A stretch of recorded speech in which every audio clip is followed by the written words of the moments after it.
Queridos, abra uma palavra do Senhor no segundo livro de Reis 6.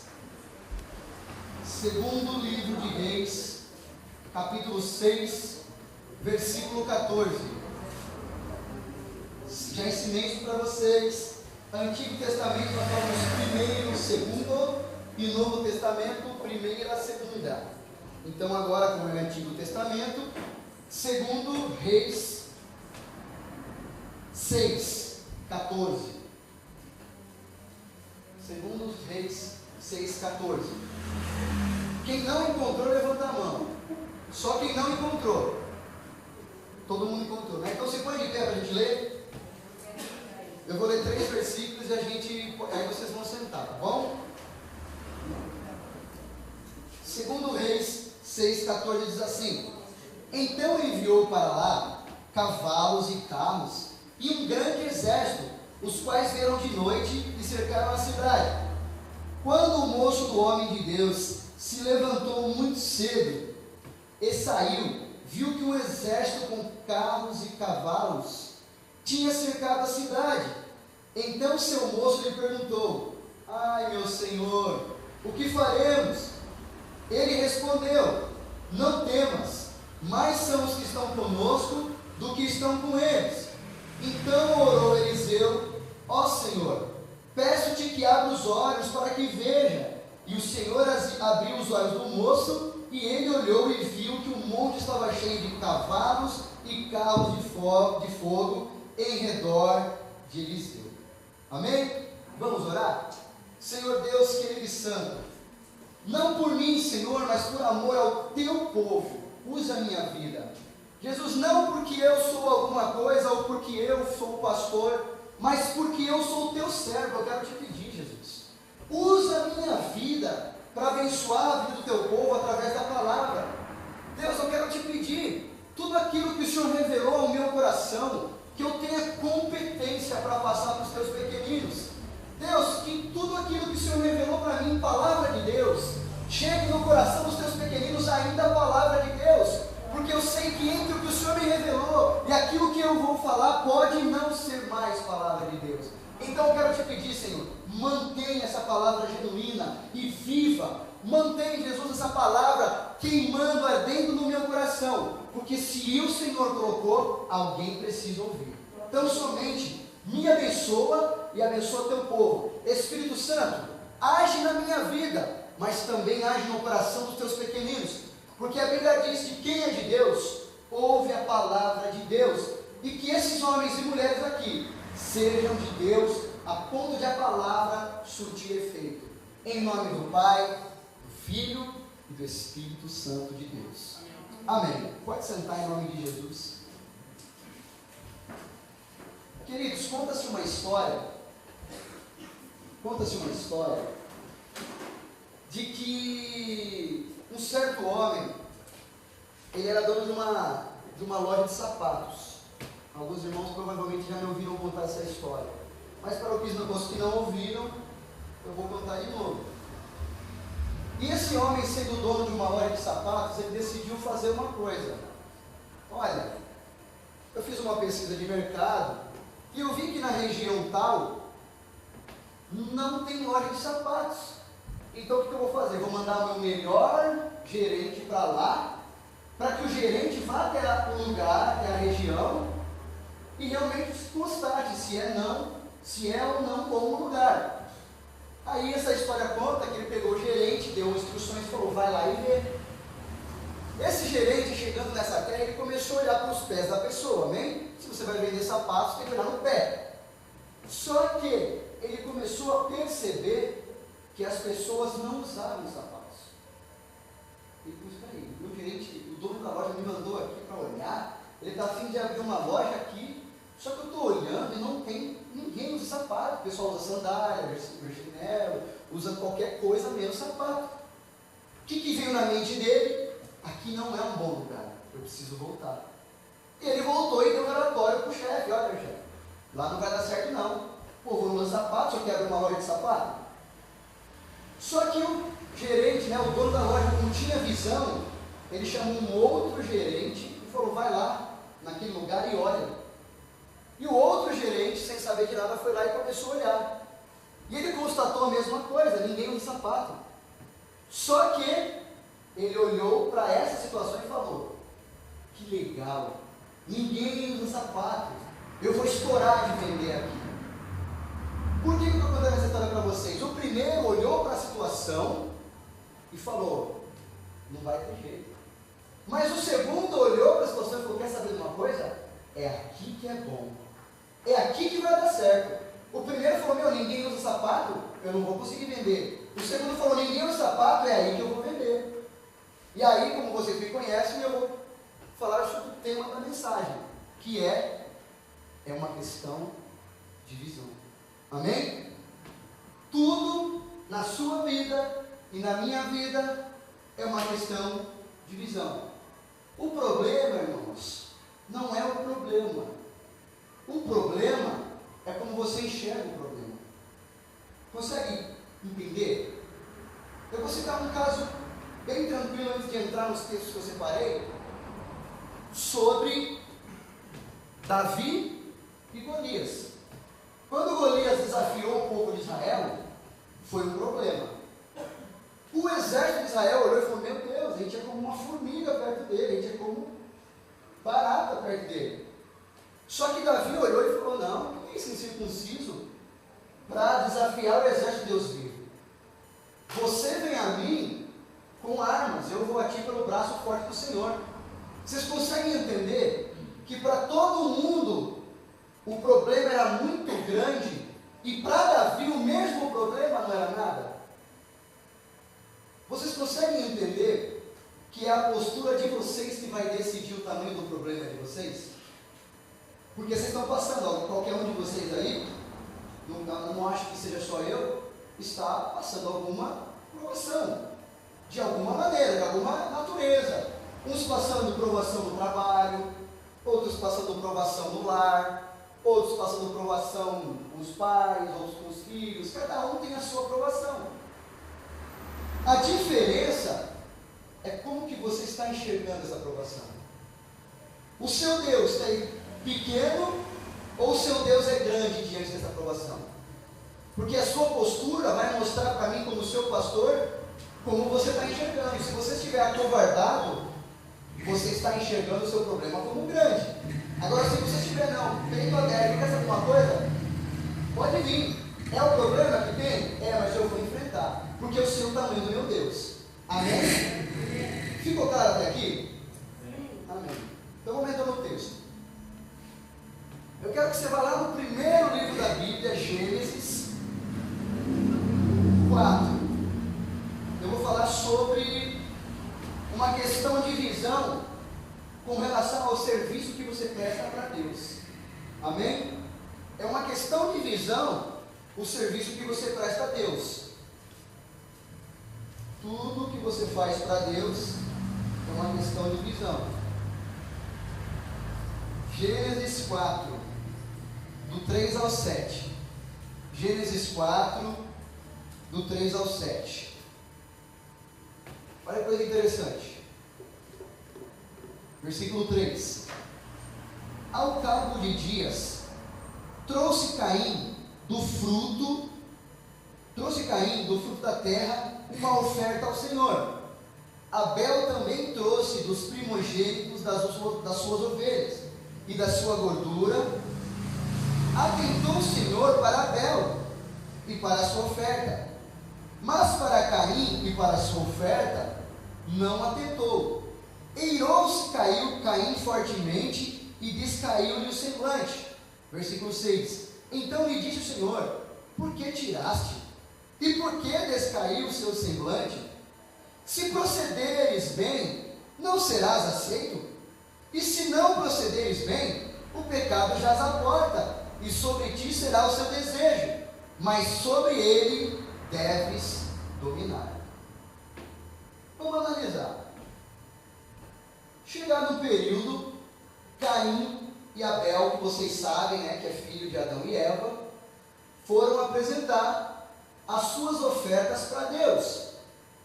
A Bíblia fala que Caim, ele era, vamos dizer assim, agricultor, ele trabalhava com a flora.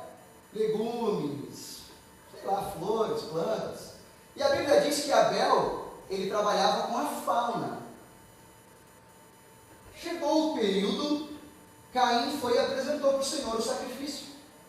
E no mesmo período, Abel também apresentou. E a Bíblia conta que Deus não aceitou o sacrifício de Caim, mas aceitou o sacrifício de Abel. E aí Deus viu que que Caim ficou chateado, o semblante dele descaiu. Quando o semblante descai, você fica aquela cara assim, emburrada. Ele ficou emburrado. E Deus perguntou: ô Caim, por que está desse jeito? Você sabe, se você fizer direito, eu vou aceitar. E por que você não fez então? Irmãos, quando eu falo de oferta, eu quero falar do seu serviço para Deus. Quando você oferece o seu serviço para Deus, seja ele qual for, qual que é a qualidade do serviço que você tem oferecido? Porque eu posso dizer uma coisa para você. Vamos supor que o Caim e o Abel fossem do grupo de louvor e que os dois cantassem. Creio eu, contextualizando, Deus falaria: olha, o seu louvor eu aceitei, mas o seu não. Mas como, Senhor? Nós cantamos a mesma música. O microfone que eu estava, a tarjinha era preta, o outro era azul, é igual. Como que o Senhor aceita de um e não aceita do outro? E Deus responde para você e para mim o que Ele respondeu no versículo 7. Se procederes bem, não serás aceito? Ou seja, irmão, se você fizer bem, se você fizer direito, se você fizer de coração, eu não vou aceitar. A Bíblia diz que Deus não rejeita um coração quebrantado. Se você fizer de coração, Deus vai aceitar o seu sacrifício. Se você fizer direito, Deus vai aceitar o seu sacrifício. Se você fizer da forma que Deus quer, Deus vai aceitar o seu sacrifício. Porque, irmãos, analisando questão de serviço, eu não analiso o que você faz. Eu analiso, e Deus analisa, com qual intenção você faz. Se vocês olharem a carta de Deus, se eu não me engano, para a igreja de Sardes, Ele fala: eu conheço a tua obra, sei que vocês têm lutado contra o espírito de Jezabel e tem tirado do meio de você, porém tenho contra ti que deixaste o primeiro amor. Sabe o que Deus está falando para eles? Vocês continuam fazendo, só que a intenção mudou. Vocês continuam expulsando a Jezabel do meio de vocês. Vocês continuam separando o trigo do joio. Vocês continuam pregando o evangelho de verdade. Vocês continuam louvando a Deus com o melhor que vocês têm. O melhor aparelhagem, a melhor guitarra, o melhor violão, a melhor bateria. Vocês têm tudo isso. Só que eu tenho, porém, contra ti, que o primeiro amor já não existe mais dentro de vocês. Vocês conseguem entender que das 7 igrejas, a única igreja que foi louvada por Deus foi a de Filadélfia. Todas as outras dizem: ó, vocês são bons, vocês fazem isso, vocês são legais nisso, mas eu, porém, tenho contra ti isso. Irmãos, eu quero que vocês avaliem a vida de vocês agora. Avaliem o ministério de vocês agora. Eu tenho, porém, contra ti que deixaste o primeiro amor. Eu não estou dizendo que vocês não estão fazendo. Eu só estou dizendo que o propósito pelo que vocês fazem já não é mais o mesmo. Irmão, você que está no centro da vontade de Deus, está em paz com a palavra que eu estou ministrando. Você está tranquilo. Senhor, o meu negócio é contigo, o Senhor sabe. Mas e você que não? E você que está fazendo por obrigação? Às vezes eu converso com a Bárbara, agora já não, mas alguns tempos atrás, devido a algumas situações, o fulano não faz, eu também não vou fazer. Pode perguntar para ela qual a resposta que eu dava. Faz a sua parte. Faz você. Fulano não faz direito, faça você direito. Fulano não faz com amor, faça você com amor. Fulano está lá, só atrapalha. faz a sua parte. Amém? Eu tenho, porém, contra ti, diz o Senhor, que deixaste o primeiro amor. Continua fazendo, mas o propósito mudou. Vamos dizer assim, combustível mudou. O desejo, o que te move, mudou. Sabe o que Deus fala para essa igreja? Lembra-te de onde caiu, arrepende-te e volta. Para você que a palavra está indo de encontro, lembra onde você caiu. Lembra o dia em que você parou de fazer por amor e passou a fazer por obrigação. Se arrepende e volta. Porque a Bíblia diz que aquele que confessa e deixa, alcança a misericórdia. Então, irmãos, sobre o seu serviço, sobre o que você presta para Deus, lembra de onde você caiu, arrepende e volta. Porque quando eu estava lembrando disso, Deus me levou para João 8,44, que ele fala a respeito de quem é mentiroso, é filho do diabo. E eu convivo com crentes, não só aqui, como no meu trabalho, ou hoje já não convivo mais, mas convivi, em que mentir é normal. Cara, não tem peso a mentira. Irmão, eu acho isso o cúmulo, e acho isso muito perigoso. O pecado, eu quero que você entenda uma coisa, eu sempre dou esse exemplo e darei de novo. O pecado é como uma luz apagada, ela vai gerar escuridão. Só que com o tempo você acostuma com a escuridão. Se eu apagar a luz aqui agora, o Didi vai olhar para o lado dele e não vai nem enxergar a Bruna, de tão escuro que vai estar. Mas passa 2 minutos, ele já começa a chegar um vulto, ele já começa a saber, aí ali. E se o irmão é como nós que somos chegados, se ele vê só a silhueta, ele fala, não, ali é a Bárbara. Pela silhueta é o Luiz. Pela silhueta é o Silas. Pela silhueta é a irmã Lina. O pecado é exatamente assim.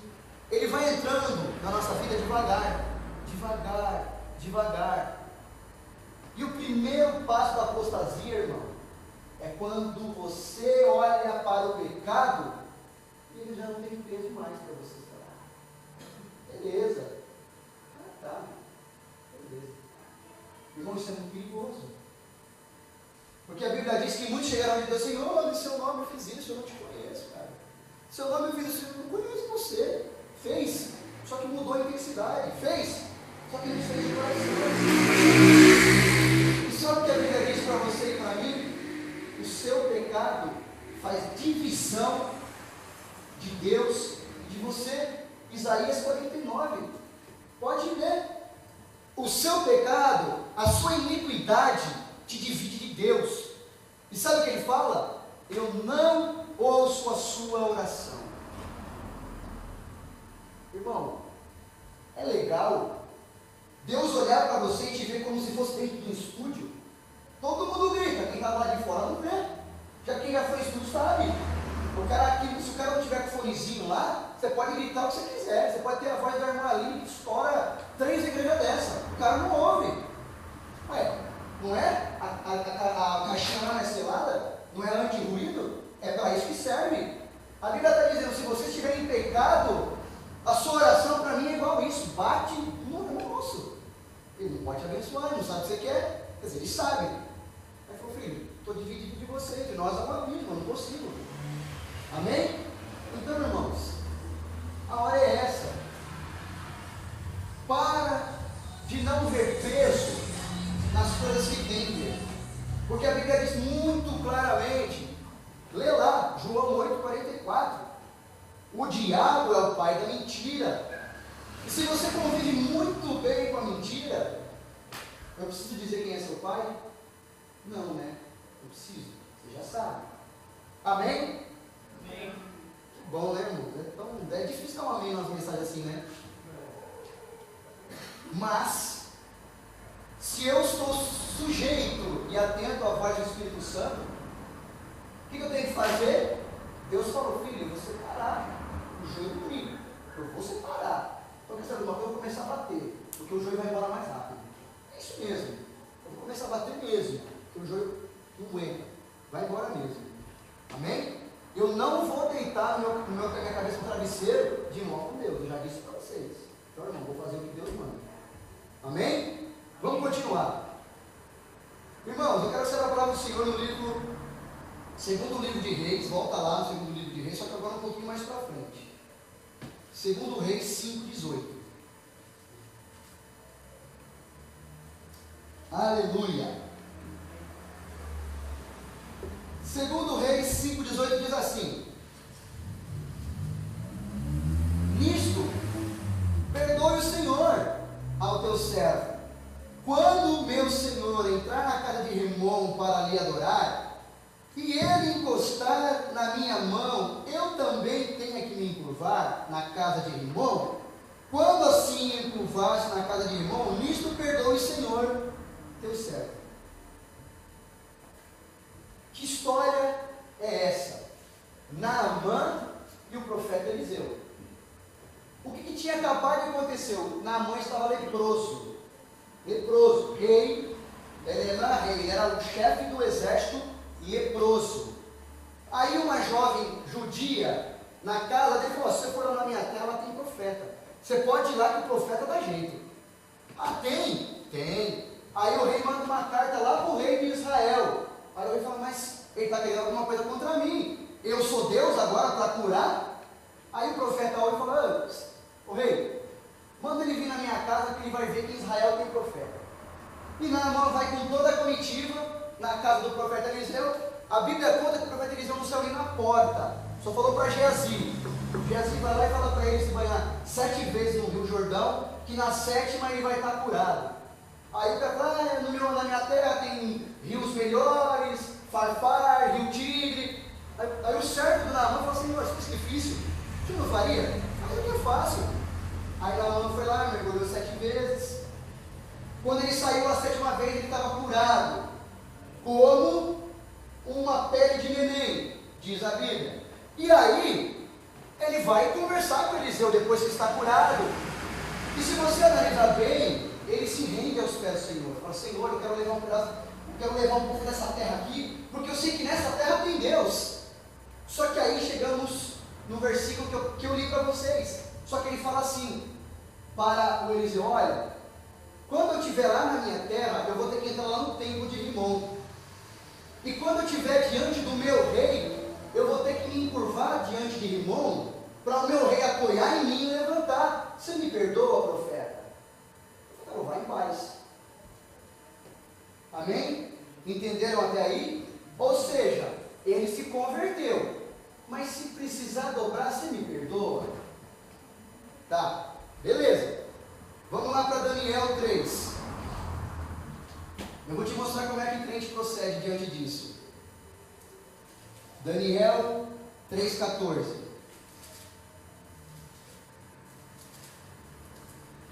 Diz assim a palavra do Senhor: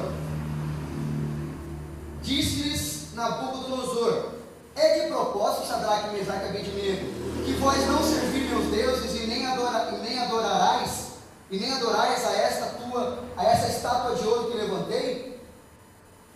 Agora estáis prontos, quando ouvirdes o som da trombeta, do pífaro, da cita, de música, para vos prostrardes e adorar a estátua que fiz. Bom é, mas se não adorares, né, serei lançado na mesma hora na fornalha de fogo ardente. E quem é o Deus que poderá vos livrar das minhas mãos? Responderam Sadraque, Mesaque e Abednego: ó rei Nabucodonosor, não necessitamos de te responder sobre este negócio. Se formos lançados na fornalha de fogo ardente, o nosso Deus a quem servimos pode livrar-nos dela. E se ele nos livrar da tua mão, ó rei? Se não, fica sabendo, ó rei, que não serviremos a teu Deus, nem adoraremos a estátua de ouro que levantaste. Olha que interessante.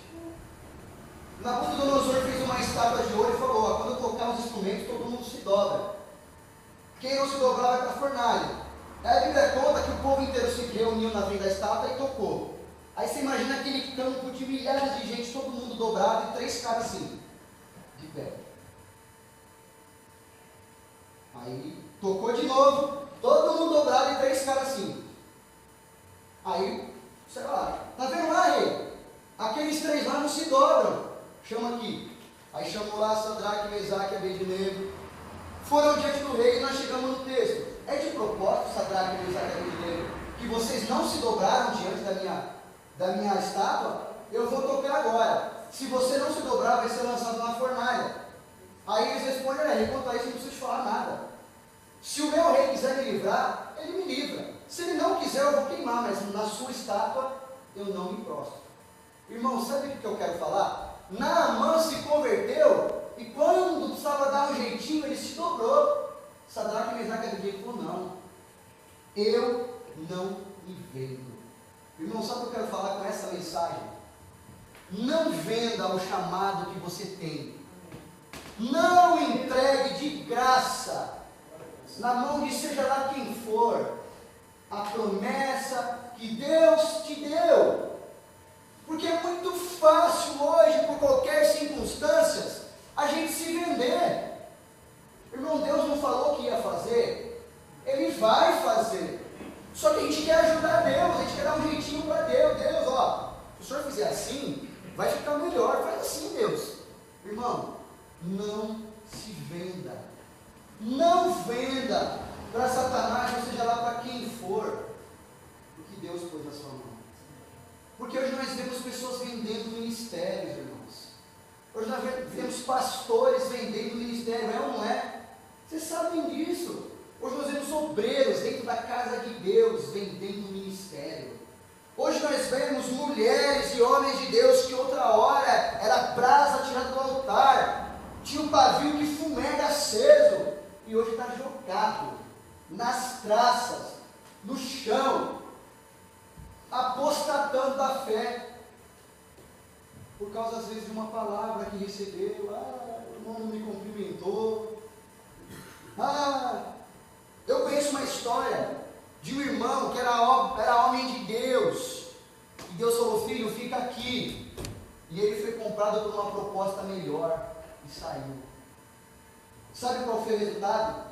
Voltou para o monturo, voltou para o nada. Sabe por quê? Porque vendeu o ministério. Irmão, quantas vezes você me viu falando aqui, eu não me vendo, eu vou na visão que Deus me deu até o fim. Vocês já me ouviram falar isso 1 milhão de vezes e vão me ouvir falar mais 10 milhões. Mas eu quero que vocês entendam uma coisa: aquilo que Deus me deu, eu não vou vender para ninguém. Para ninguém. Eu quero te aconselhar, irmão, faça o mesmo. Faça o mesmo. Aquilo que Deus te deu, não venda. Não se prostre diante dessa compra. Porque, irmão, Satanás ele é sedutor, ele vai te oferecer uma proposta que, se você olhar, cara, muito melhor. Mas é o que Deus quer? É o que Deus quer? Essa é a pergunta que eu faço. Você vai olhar para a proposta e falar, meu Deus, mas é o que Deus quer? É isso que eu quero que você entenda. Não se venda. Amém? Vocês podem dar um amém? Amém. Vocês conseguem entender o que eu estou falando para vocês? É o que é melhor para vocês? Que bom. Fico feliz de vocês entenderem isso. Mas nem tudo é só pancada, irmão. Eu vou talvez dar uma massageadinha agora nas costinhas de você que já levou 2 direto do céu. Vamos abrir lá no livro de Jó. Para quem não sabe onde está Jó, é um livro antes de Salmo. Vai no Salmo, que é o meio da Bíblia, e volta a 1. Jó 2:9. Diz assim, palavra de Deus: sua mulher lhe disse ainda, conservas a tua integridade? Amaldiçoa seu Deus e morre. Irmão, vocês conseguiram entender que se vender ou não é uma questão de visão? Vocês conseguiram entender que oferecer um bom serviço para Deus é uma questão de visão? Porque você pode, a sua visão pode dizer, não preciso. A sua visão pode dizer, eu só preciso para mim. Ou é o melhor ou não é nada. Porque Deus não aceita nada menos que tudo. Amém? Qualquer coisa que for menos que tudo, Deus vai falar para você, ainda te falta alguma coisa.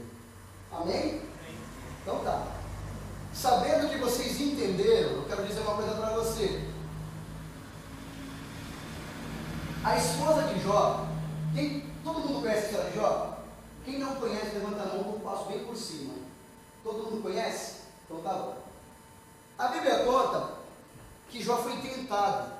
Jó era o homem naquela época mais rico do Oriente. Só que foi tentado por Satanás através da permissão de Deus nos bens e na saúde.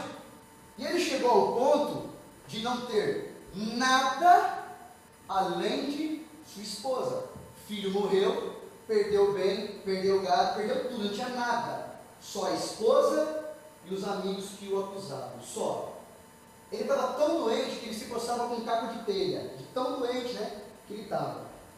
E nós chegamos diante de uma situação de desespero.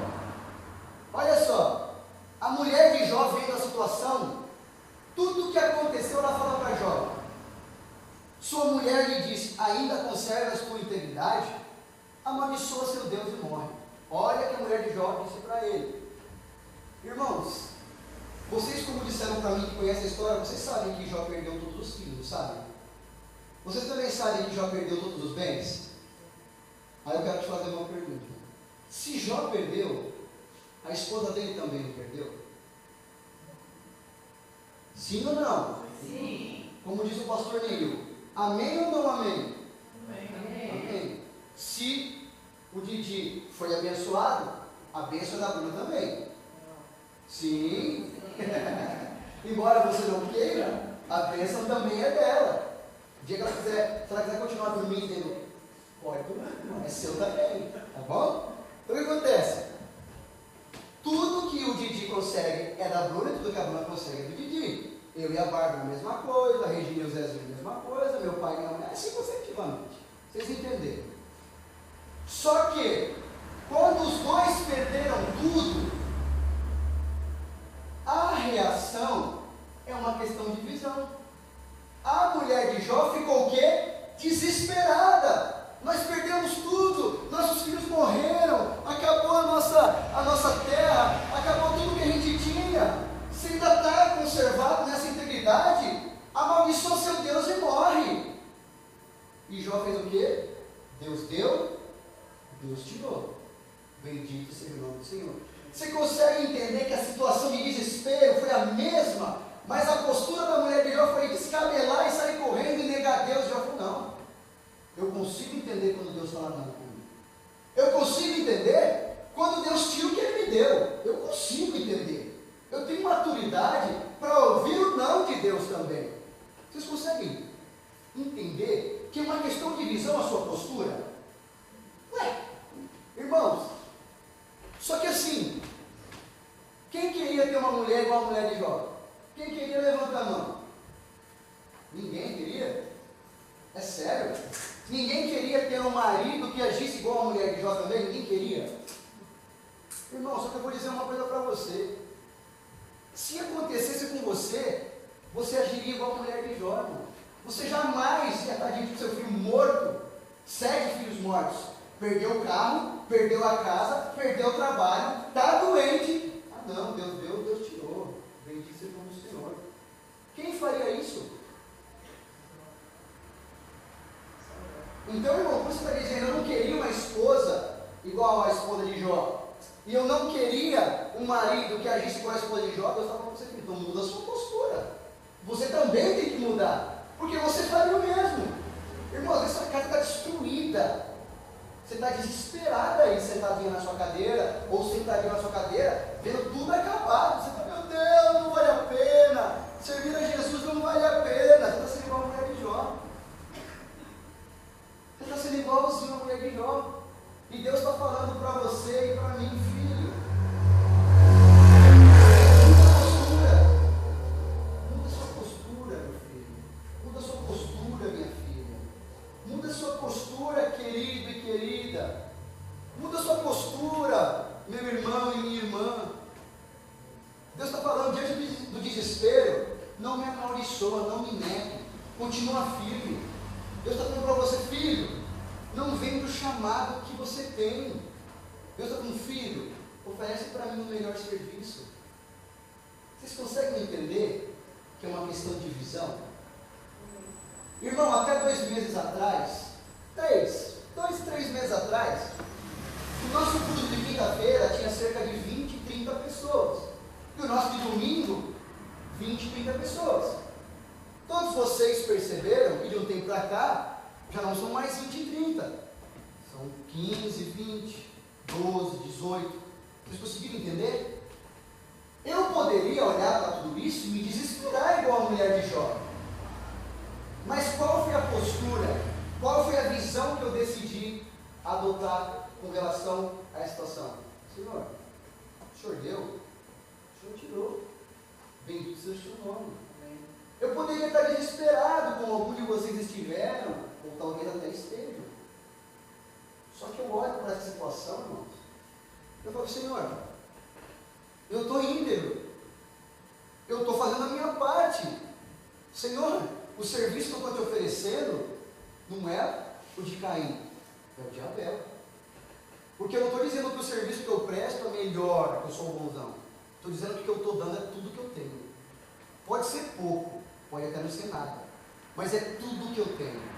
E o que eu posso fazer, vocês sabem, eu faço. Vocês me conhecem. O que eu posso fazer, eu faço. Só que nós agimos com relação a isso. Puxa, a vida está vazia, estou desanimado também. Irmão, muda a sua postura, muda a questão da sua visão. Se você olha para uma situação ruim e se desespera, você está semelhante à mulher de Jó. Irmão, se eu pedir para você levantar a mão agora, muitos de vocês vão levantar, perguntando quem está passando por uma aprovação. Talvez, se não todos, a maioria vai levantar a mão. Só que você consegue entender a partir desta pregação que a sua situação só vai começar a mudar a partir do momento que você olhar para o seu problema, não de baixo para cima, mas de cima para baixo. Você está aí, seu miserável. Mas o Deus que eu sirvo vai mudar. O Deus que eu sirvo não mudou. E se Ele não mudou, Ele me prometeu, Ele vai cumprir. Vocês conseguem entender que quando a postura de vocês mudar, o problema vai começar a mudar também? Irmão, você pode olhar para um cacho de abelha e pensar, só tem abelha, vou sair de perto. Você pode olhar para o mesmo cacho de abelha e falar, meu, como o mel que está aí dentro é doce, é saboroso. É o mesmo cacho e são as mesmas abelhas, só que você decidiu olhar diferente. Eu não estou interessado nas abelhas, eu estou interessado no mel. Você pode olhar para o seu problema e falar como o exército de Israel disse, meu, olha só, o tamanho do cara que está vindo para nos matar. Ou você pode falar como Davi, falou, seu filisteu incircunciso, eu vou a ti pelo braço do Senhor. Então, irmão, daqui para frente, eu não aceito de vocês que estão me dizendo que entenderam a palavra, a postura de coitadinho. Só anda assim, arrastando o pé. A luta, irmão. Sabe por quê? Porque se você for ministrado e a palavra entra no seu coração, a partir do momento em que você andar cabisbaixo, é porque você está querendo que alguém depois fale, coitadinha da minha. Tadinha. Sabe por quê? Quando alguém fala tadinho, isso alimenta o seu ego. Isso alimenta aquele sentimento dentro de você. Sou coitadinha mesmo. Quando todo mundo olha para você e fala, você é uma coitadinha, tadinha da irmã. Sabe o que gera dentro de você? Eu sou coitadinha mesmo. Agora quando alguém olha para você e fala, irmã, você é mais que vencedora. Deus te levantou para reinar em vida, para você comer o melhor dessa terra. Levanta essa cabeça. Olha para o problema e fala, seu filisteu incircunciso. Daqui para frente, você vai ver o Deus que eu sirvo. Porque quem anda nessa postura não anda de cabeça baixa. Ele anda, está aí o problema, mas uma hora se sai, seu problema não é eterno. A sua aprovação não vai durar para sempre. O que você está passando não vai ser até o fim da sua vida. Só que Deus quer saber uma coisa de você, filho. A sua vida está devidamente entregue na mão de Deus. Você pode dizer para Deus: o Senhor é meu Pai. E Deus pode olhar para você e falar: você é minha filha. Ou você é meu filho. Você hoje, diante de Deus, está tudo o que poderia ser feito para que Deus olhasse para você e falasse: filha, essa peleja não é sua. Nessa peleja não tereis que pelejar. Esperar em ver o livramento. Você está desse jeito? Você pode bater no peito e falar: Senhor, a minha vida é tua.